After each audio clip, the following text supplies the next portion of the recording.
Elle ouvrit un salon de coiffure près du cimetière, puis un fantôme. Je veux me faire coiffer. Très bien, ma chère.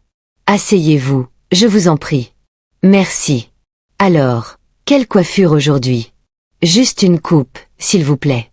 Elle ouvrit un salon de coiffure près d'un cimetière.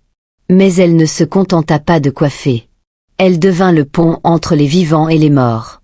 Ce qui arriva ensuite terrifia et émerveilla toute la ville. Avant d'aller plus loin, je veux vraiment vous connaître, mon public. D'où regardez-vous cette vidéo? Laissez le nom de votre ville ou de votre pays dans les commentaires. J'apprécie vraiment chacun d'entre vous pour avoir regardé ma vidéo. Une question rapide. Voyez-vous mes vidéos à temps quand je les publie, ou cela prend-il des jours avant qu'elles n'apparaissent? Ou peut-être que parfois, vous ne les voyez pas du tout? Commentez ci-dessous et dites-le moi. Rose était une jeune femme vivant à Lagos, une ville animée où les rêves étaient souvent écrasés par la réalité. Elle avait toujours été pragmatique, concentrée sur sa carrière, et contrairement à beaucoup autour d'elle, elle ne croyait pas aux esprits, aux fantômes, ni à quoi que ce soit de surnaturel. Pourtant, la vie avait une façon de donner des leçons de manière brutale. Rose était une coiffeuse exceptionnelle. Les gens disaient qu'elle avait de la magie dans les mains. Chaque coupe, chaque style, chaque couleur qu'elle réalisait semblait transformer ses clientes. Elle travaillait dans un salon populaire appelé Glam Haven, connu pour ses services de luxe et sa clientèle d'élite. Pendant des années, elle adorait son travail, gagnant le respect et l'admiration de ses collègues et de ses clientes. Mais la ville pouvait être impitoyable. Les difficultés économiques frappèrent durement Glam Haven, et lentement, l'entreprise commença à s'effondrer. Un matin, Rose fut convoquée dans le bureau de son manager. La chaleur familière de Glam Haven semblait désormais froide. « Rose, » dit le manager en évitant son regard, « nous devons nous séparer de certains employés. Tu es sur la liste. » Choquée et découragée, Rose quitta le salon le cœur lourd. Perdre son emploi n'était pas seulement une question de fierté. Cela signifiait qu'elle ne pouvait plus payer les factures d'hôpital de son père. Celui-ci luttait contre une maladie nécessitant un traitement spécialisé à l'étranger, et le billet d'avion coûtait plus qu'elle ne gagnait en un mois. Elle passa les jours suivants à chercher désespérément du travail. Elle contacta des amis, postula dans des salons à travers la ville, envisagea même de travailler dans des bureaux. Mais chaque porte semblait se fermer devant elle. Alors que le désespoir grandissait, ceux qui lui offraient de l'aide posaient des conditions. Un homme riche lui proposa de l'argent, mais seulement si elle acceptait d'être avec lui. Un autre offrit de financer le traitement de son père, mais son sourire portait une promesse dangereuse qu'elle ne pouvait accepter. Rose se sentait piégée. Chaque option semblait soit compromettre sa dignité, soit être insuffisante. Sa foi en la bonté des gens s'évanouissait rapidement. Elle arpentait les rues de Lagos la nuit, cherchant des moyens de survivre, le cœur lourd d'inquiétude pour son père. Un soir, alors qu'elle était assise près des rues animées du marché, regardant les lumières des stands scintiller sur le trafic chaotique, une idée lui vint. Une idée désespérée et risquée. Et si elle ouvrait son propre salon? Elle pourrait travailler pour elle-même. Personne pour l'exploiter, personne pour lui imposer des conditions. Le problème était l'emplacement. Chaque bon endroit à Lagos était cher. Puis elle le vit. Un petit magasin abandonné juste à côté d'un vieux cimetière. Il était bon marché, presque suspicieusement. Elle hésita, sentant un frisson lui parcourir l'échine. Mais la vie de son père en dépendait. Peut-être, murmura-t-elle. Peut-être que je peux faire en sorte que ça marche. Le lendemain matin, Rose se rendit au petit magasin abandonné à côté du cimetière. La rue était bruyante, avec des marchands criant leurs marchandises, des voitures klaxonnant et des enfants courant entre les étals. Mais le magasin semblait étrangement silencieux, ses vitres poussiéreuses et sa porte grinçant lorsqu'elle la poussa. À l'intérieur, elle trouva une femme âgée rangeant de vieux balais et des pots de fleurs. Celle-ci leva les yeux brusquement lorsque Rose entra. « Oui, puis-je vous aider, jeune fille ?» demanda-t-elle. « Je veux louer ce magasin, » dit Rose, sa voix ferme malgré l'inquiétude qui montait en elle. « Je veux y installer un salon de coiffure. » La femme cligna des yeux, un froncement de sourcils se formant sur son visage ridé. « Vous êtes sûr ? Vous voulez installer votre commerce à côté d'un cimetière? Cet endroit n'est pas ordinaire, vous savez. Les esprits, Les fantômes, ils traînent ici. Rose croisa les bras, souriant avec confiance. Je ne crois pas aux fantômes, aux esprits, ni à ce genre de choses. Je veux juste travailler et gagner ma vie. La femme l'observa longuement, ses yeux se rétrécissant comme si elle essayait de mesurer la profondeur de l'audace de Rose. Puis, lentement, un sourire se dessina sur son visage. Eh bien, vous êtes la première personne que je rencontre qui dit cela avec autant de confiance. La plupart des gens ont peur rien qu'en regardant cet endroit. Rose haussa les épaules. Appelez-moi folle, mais je ne me laisse pas facilement impressionner. J'ai juste besoin d'un magasin pour travailler. C'est tout. La femme rit doucement, un son chaleureux et connaisseur. Vous devez être quelqu'un de spécial pour ne pas croire aux fantômes ou aux esprits, dit-elle en secouant la tête. Très bien, mon enfant. Prenez le magasin. Considérez-le comme gratuit. Rose cligna des yeux, surprise. Gratuit. Vous êtes sérieuse?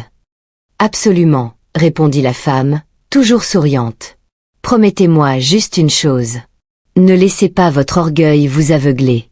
Il y a plus à cet endroit que vous ne le pensez. Rose rit, balayant ses paroles d'un geste. Je ne crois pas aux fantômes ni à ce genre de choses. Je veux juste coiffer. Elles rirent toutes les deux, l'air léger, mêlant humour et curiosité, sans savoir que les murmures silencieux du cimetière écoutaient déjà. Rose ne perdit pas de temps. Cet après-midi-là, elle se rendit au marché animé de Baloguin, se faufilant parmi la foule de commerçants, de marchands ambulants et d'acheteurs affairés. Elle avait en tête une liste de tout ce dont elle avait besoin pour transformer le magasin poussiéreux en un véritable salon de coiffure. D'abord, elle acheta des fauteuils de coiffure, des sièges en cuir noir élégant qui pouvaient s'incliner pour le lavage et la coupe des cheveux. Ensuite, elle prit de grands miroirs, chacun encadré de lumière dorée vive. Elle acheta des sèche-cheveux, des lisseurs, des fers à friser, ainsi que des plateaux remplis de ciseaux, de peignes et de brosses. Elle acheta aussi des lavabos, des capes, des bigoudis, des brosses à teinture, des couleurs pour cheveux et une variété de produits capillaires, shampoing, après-shampoing, huile et gel. Pour le confort, elle ajouta quelques chaises pour les clients en attente, de petites tables pour les magazines et des rideaux colorés pour donner au magasin une ambiance chaleureuse. De retour au magasin, Rose déchargea les articles et commença le long processus d'installation. Elle frotta le sol poussiéreux, polissa les miroirs jusqu'à ce qu'ils brillent et rangea ses outils soigneusement sur les comptoirs. Alors qu'elle travaillait, des regards curieux de la rue commencèrent à s'attrouper. Les gens s'arrêtaient, chuchotant entre eux. « Elle est sérieuse ?» murmura un homme. « Ce magasin est à côté du cimetière. Même si elle coiffe gratuitement, je n'irai pas là-bas. On verra si elle tiendra une semaine, » ajouta une femme en secouant la tête en passant. Personne ne survit longtemps près de cet endroit. D'autres riaient doucement, pointant Rose du doigt alors qu'elle transportait des cartons d'équipement à l'intérieur. Mais Rose ne se laissa pas perturber par leurs paroles. Elle sourit et continua son travail, plaçant les sèche-cheveux dans les coins, installant les lavabos et testant chaque fauteuil pour s'assurer qu'il était confortable. En soirée, le magasin avait complètement changé par rapport à l'espace abandonné et poussiéreux qu'il était ce matin-là. Il brillait chaleureusement, les miroirs reflétant la lumière dorée et donnant au petit salon une ambiance joyeuse et accueillante. Rose se tenait au milieu du magasin, essuyant la sueur de son front, et prit une profonde inspiration. Elle avait fait tout ce qu'elle pouvait pour la journée. Maintenant, il ne restait plus qu'à attendre ses premiers clients. Dehors, les habitants de la ville continuaient de jaser. Certains disaient que le magasin ne tiendrait pas. D'autres se demandaient si Rose avait vraiment le courage d'affronter le cimetière sinistre à côté. Mais Rose les ignora tous. Elle rangea les derniers outils soigneusement, ajusta son tablier et murmura pour elle-même. « Voyons qui viendra en premier. » Bientôt, une jeune fille s'approcha timidement de la porte.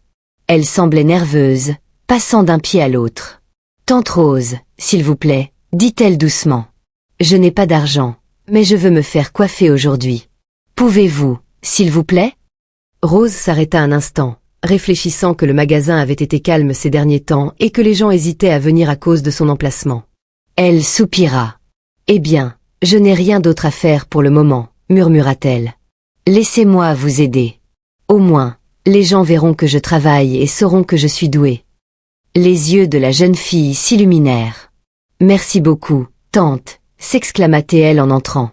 Rose la guida vers un fauteuil et commença son travail. Elle lava, peigna et coiffa les cheveux avec son habileté habituelle, s'assurant que chaque boucle, chaque tresse, chaque mèche était parfaite. Alors qu'elle travaillait, la jeune fille regarda autour du salon calme. « Tante Rose, pourquoi votre magasin est-il si vide? Aucun client du tout. » Rose haussa les épaules, avec une pointe de tristesse dans la voix.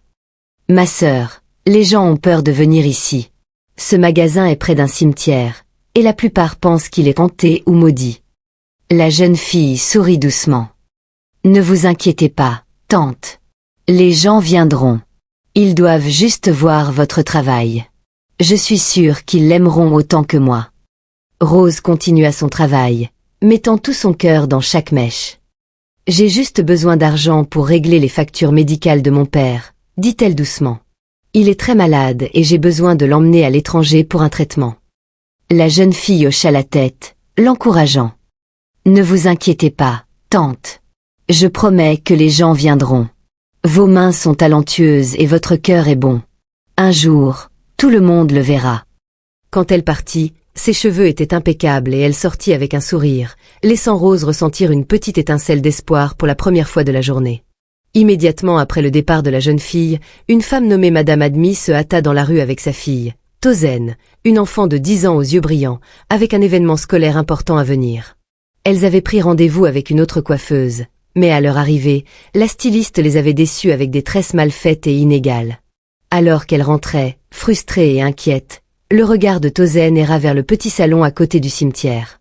Elle pointa du doigt avec enthousiasme. « Maman, regarde ce magasin. »« Allons-y. » Madame Admi hésita. Le magasin lui avait toujours semblé étrange.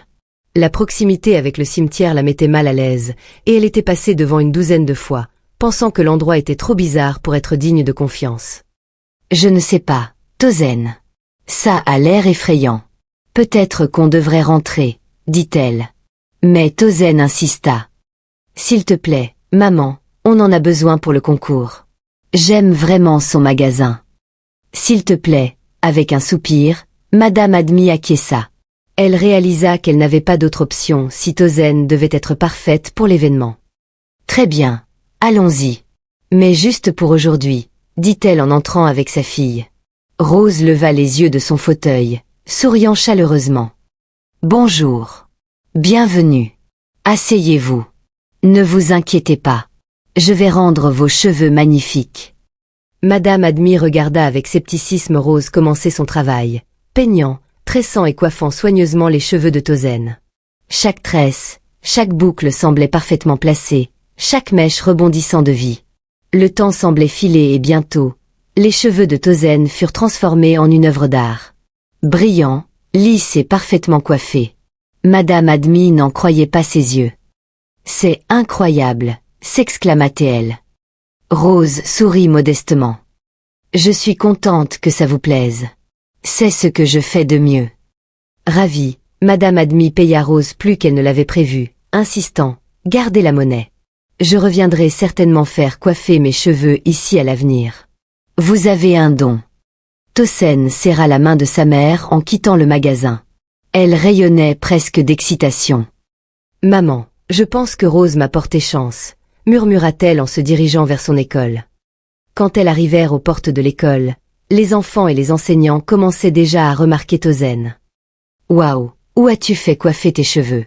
demanda une camarade de classe. « Dans un salon près du cimetière, » répondit fièrement Tozen. « C'est Rose qui l'a fait. » Les gens chuchotèrent, regardant avec admiration les tresses nettes et brillantes. Les enseignants la complimentèrent et les amis se rassemblèrent autour d'elle, tous admirant le travail impeccable. Cet après-midi-là, Tozen participa au concours de beauté de son école. Ses cheveux, parfaitement coiffés par Rose, se distinguaient parmi tous les participants. Les juges furent impressionnés et sa confiance transparaissait alors qu'elle marchait sur scène. Quand les résultats furent annoncés, le nom de Tozen résonna comme celui de la gagnante. Des acclamations éclatèrent et elle serra fort sa mère. « Ça a marché, maman. Les mains de Rose m'ont porté chance, » s'exclama-t-elle. La nouvelle se répandit rapidement. Les parents de l'école commencèrent à demander à Madame Admi où Tozen s'était fait coiffer. Je n'en reviens pas. Elle l'a fait près d'un cimetière. Mais regardez les résultats, disait-il, émerveillé. Madame a dit ressentit une vague de fierté et de bonheur. Elle leur parla de Rose, de son audace et de ses compétences incroyables, oubliant complètement à quel point l'emplacement lui avait semblé sinistre la veille. Bientôt, d'autres personnes du quartier vinrent par curiosité, désireuses de voir la jeune coiffeuse capable de transformer les cheveux à la perfection. Même les sceptiques furent impressionnés, et Rose accueillit chaque nouveau client avec la même chaleur et le même professionnalisme. Alors que le soleil se couchait sur la gosse ce soir-là, Rose nettoya son magasin, souriante. Le salon à côté du cimetière n'était plus seulement un endroit effrayant et abandonné. Il était vivant, rempli de possibilités, de rires et des premières lueurs du succès. Elle avait affronté le doute, la peur et la superstition. Pourtant, elle était là, transformant un espace maudit en un lieu de beauté et d'espoir. Dans les semaines qui suivirent, les gens commencèrent à oublier complètement que le salon de Rose était situé à côté d'un cimetière. La peur qui planait autrefois dans leurs esprits fut remplacée par la curiosité et l'excitation.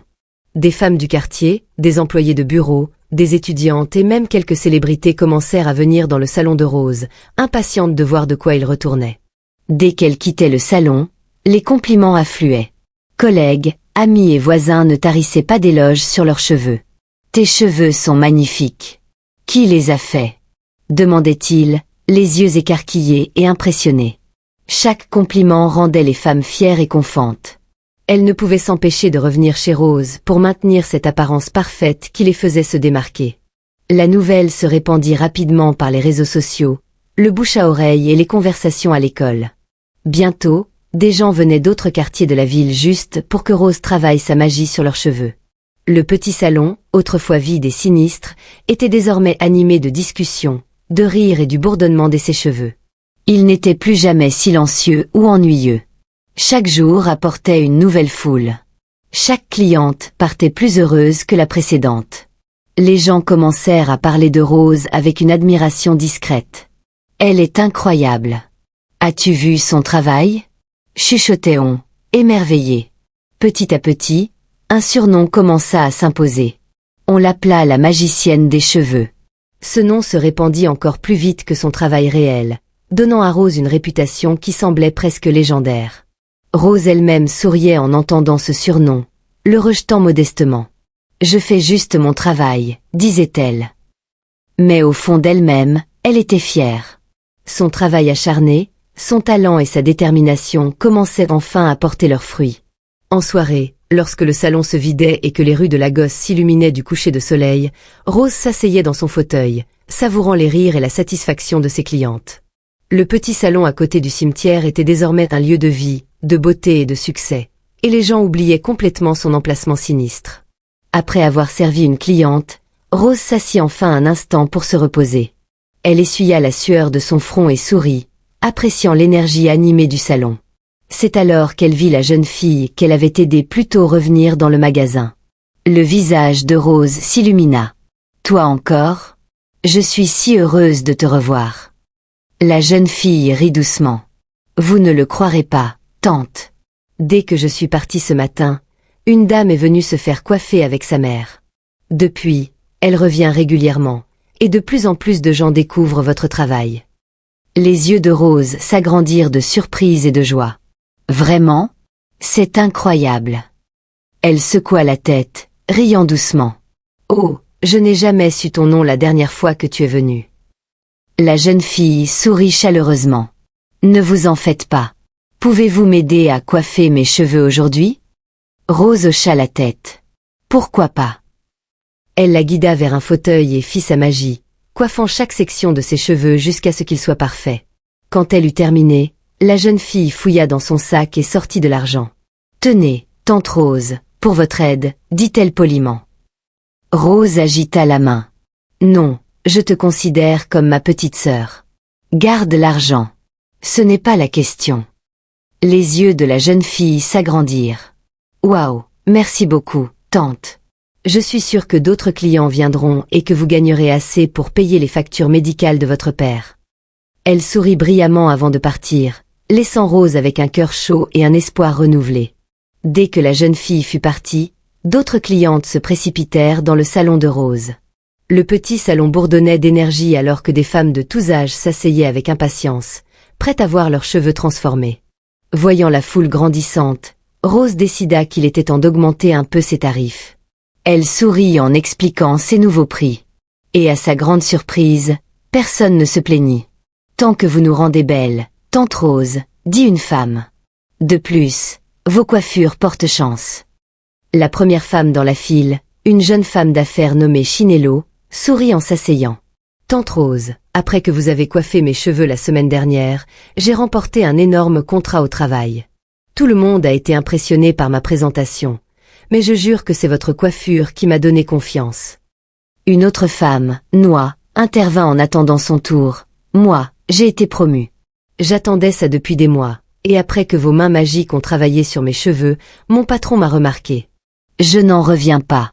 On dirait vraiment que vos coiffures portent chance. » Une troisième femme, Adana, ne put contenir son excitation. « Et devinez quoi? Mon fiancé de longue date m'a enfin demandé en mariage après que je me suis fait coiffer ici le mois dernier. J'attendais ça depuis des années, mais votre coiffure m'a donné le courage et la présence d'esprit pour dire oui. » Le salon s'emplit de chuchotements et de rires. Chaque femme partageait son histoire, s'émerveillant de la magie des cheveux de Rose. Les clientes étaient fascinées, échangeant des idées pour leur prochaine coiffure tout en louant le talent de Rose. Rose écoutait en silence, souriante. Elle ne revendiquait aucune magie, mais secrètement, elle ne pouvait s'empêcher de se sentir un peu fière. Peut-être que ce n'était pas seulement une question de talent. Peut-être qu'il y avait vraiment quelque chose d'extraordinaire à l'œuvre ici. De plus en plus de gens continuaient d'arriver, impatients d'avoir une place dans le salon bondé. Les fauteuils étaient occupés, les miroirs reflétaient des visages souriants, et l'air vibrait d'excitation, de discussion et du son des ciseaux et des sèche-cheveux. Les clientes déjà coiffées partaient la tête haute, exhibant leurs cheveux aux passants. Les gens dans la rue s'arrêtaient, chuchotant et pointant du doigt, se demandant comment Rose arrivait à rendre tout le monde si magnifique. En fin d'après-midi, le petit salon à côté du cimetière était devenu le sujet de conversation de toute la ville. Les femmes ne parlaient pas seulement de beauté, mais aussi de confiance, de chance et de moments qui changeaient la vie, liés aux mains de Rose. Le surnom de « magicienne des cheveux » n'avait jamais semblé aussi approprié. Après l'afflux de clientes, Rose s'assit enfin dans son fauteuil, épuisée mais satisfaite. Elle ouvrit son petit carnet où elle notait tous les paiements et les pourboires. Ses yeux s'agrandirent en voyant le total. L'argent nécessaire pour l'opération de son père était complet, bien plus qu'elle ne l'avait espéré. Elle se renversa dans son siège, abasourdie et sans voix pendant un instant. « Ça y est », murmura-t-elle pour elle-même. « Je peux enfin aider mon père. » Excitée mais concentrée, Rose commença à faire les arrangements. Elle contacta un hôpital réputé en Suisse, connu pour ses soins médicaux avancés et ses spécialistes dans la maladie de son père. Ensuite, elle prit son téléphone et appela sa sœur cadette, Kémy. « Kémy, j'ai besoin que tu me rendes un service, » dit Rose. La voix de Kémy semblait joyeuse à l'autre bout du fil. « Qu'y a-t-il, Rose?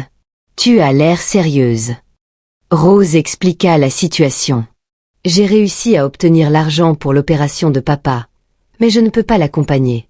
C'est moi qui fournis tout. Et si je le suis, qui s'assurera que tout le reste est payé pendant son absence? » « Je comprends, » répondit Kémy, hochant la tête même si Rose ne pouvait pas la voir. « Alors, tu veux que je l'accompagne? » « Oui, Kémy. J'ai besoin que tu ailles avec papa en Suisse, que tu t'assures qu'il est en sécurité et que tu l'aides avec tout à l'hôpital. Je te fais entièrement confiance, » dit Rose, sa voix remplie d'amour et de détermination. Kémy accepta sans hésiter. « Ne t'inquiète pas, Rose. Je m'occuperai de lui. Toi, concentre-toi sur tout ce qui se passe ici. Papa sera entre de bonnes mains, et je promets de m'assurer qu'il reçoit les meilleurs soins. » Rose raccrocha le téléphone, ressentant un mélange de soulagement et de gratitude. Pour la première fois depuis des mois, un poids s'était levé de ses épaules. L'opération de son père était enfin à portée de main. Pendant que leur père était en Suisse pour son traitement, l'entreprise de Rose continuait de prospérer. Le petit salon à côté du cimetière était devenu la destination capillaire la plus discutée de la ville, et elle était plus occupée que jamais. Un après-midi, alors qu'elle s'apprêtait à commencer avec une nouvelle cliente, elle remarqua une figure familière s'approcher du magasin. C'était la jeune fille qui était venue la première fois en suppliant pour une coiffure. Mais cette fois, quelque chose était différent. Rose essuya ses mains sur son tablier et la salua chaleureusement. « Bonjour. Tu es venue pour te faire coiffer à nouveau ?» La jeune fille secoua la tête, son expression sérieuse. « Je ne suis pas venue pour me faire coiffer cette fois-ci. » Rose inclina la tête, curieuse. « Alors, que veux-tu » demanda-t-elle. La jeune fille prit une profonde inspiration. « Je veux que tu ailles voir ma belle-sœur. » Rose leva un sourcil. « D'accord, mais pourquoi ne veux-tu pas y aller toi-même ? Tu viens de quitter ta maison. Pourquoi m'envoyer ?» Les yeux de la jeune fille semblèrent briller faiblement alors qu'elle parlait. « Je m'appelle Linda. Je suis un fantôme. » Rose éclata de rire, manquant de laisser tomber le peigne qu'elle tenait. « Tu es quoi ? Allez, dis autre chose. Je ne peux pas prendre ça au sérieux. » Le ton de Linda devint ferme. « Je suis sérieuse. » Le rire de Rose s'éteignit, remplacé par l'incrédulité. « Alors, comment se fait-il que je puisse te voir ?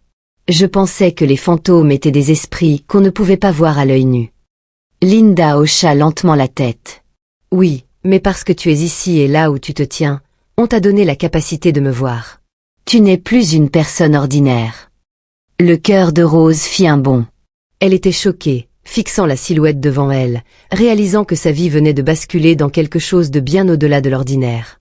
Linda se pencha plus près, baissant la voix jusqu'à un murmure. « Je ne suis pas venue pour me faire coiffer, Rose. Je suis venue parce que j'ai besoin de ton aide. » Rose avala difficilement sa salive. « T'aider comment ?» Linda prit une lente inspiration. « Je veux que tu dises quelque chose de très important à ma belle-sœur. Elle est enceinte. » Les yeux de Rose s'agrandirent. « Enceinte ?» Linda hocha la tête. « Oui, mais tu dois la prévenir. Elle ne doit pas le dire à son mari. » Rose fronça les sourcils, confuse. Pourquoi cacherait-elle une chose pareille à son propre mari? Le visage de Linda s'assombrit. « Parce que c'est ma mère, sa belle-mère, qui m'a tuée.